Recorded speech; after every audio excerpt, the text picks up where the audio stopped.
sexual racism basically means making judgments, aesthetic, erotic judgments about people or communities on the basis of their skin color, their race, their cultural grouping or designation. Now, for example, you can be sexually racist by saying no Asians or no blacks, but alternatively, you can be just as sexually racist by saying only into Asians or only into blacks. With race, what you are doing is that you're categorizing groups of people based on stereotypes about who you think they are, and you are eliminating everything else, and you're kind of going, I'm making my decision based on what I think this group is all about. A lot of people find it really difficult to talk about race and racism, actually. So regardless of whether it's in an online dating platform or in politics or in news, people become really uncomfortable when terms like racism get circulated, right? So people say, I'm not racist, but.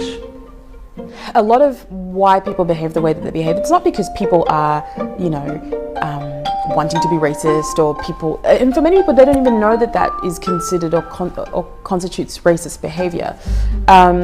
A lot of it comes out of ignorance. A lot of it is people just aren't aware of the person's across from them. So they look at a photo and they kind of go, I've grown up in an all-white town. I've never come across an African person before, so I don't really know how this would go. Like, I don't even know if I sat across from him on a date, if we'd have anything in common, you know? When I look at posters, when I look at, kind of gay male aesthetics about models and flip through magazines, it's kind of muscular, young, white, typically hairless kind of bodies that I'm exposed to. And so it makes sense that my kind of idea of what is a desirable gay man is kind of a white, muscular guy.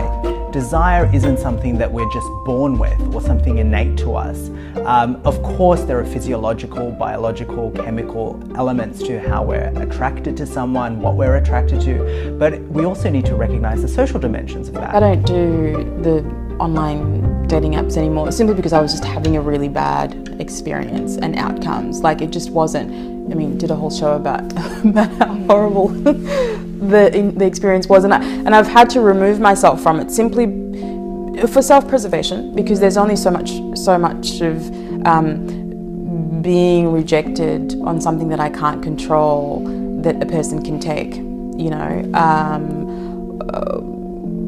doesn't matter what I do. I've changed photos, I've changed outfits, I've put up straight hair and all that. So I've pretty much done anything that any reasonable person would do in that situation to make themselves more desirable, I guess, because we're judging people based on attractiveness. Would you go to a club with a t-shirt that said no Asians on it? Like, would you do that? Now, if your answer to that is no, and I assume that for a lot of people it would be, then why do you think you should have it on a profile which exists in an online community? Right?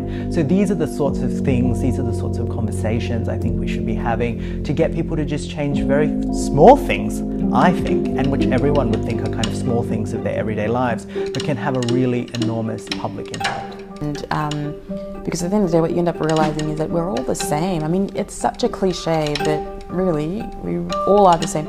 The only things that make it different are the environments in which we grow up in, and that's pretty much it. But even that changes as we grow older and we move around and we have different experiences. So I think opening yourself up to the world in any way, shape and form is just a wonderful thing. And if that means through your dating experiences, why not? What do you have to lose? You've got everything to gain,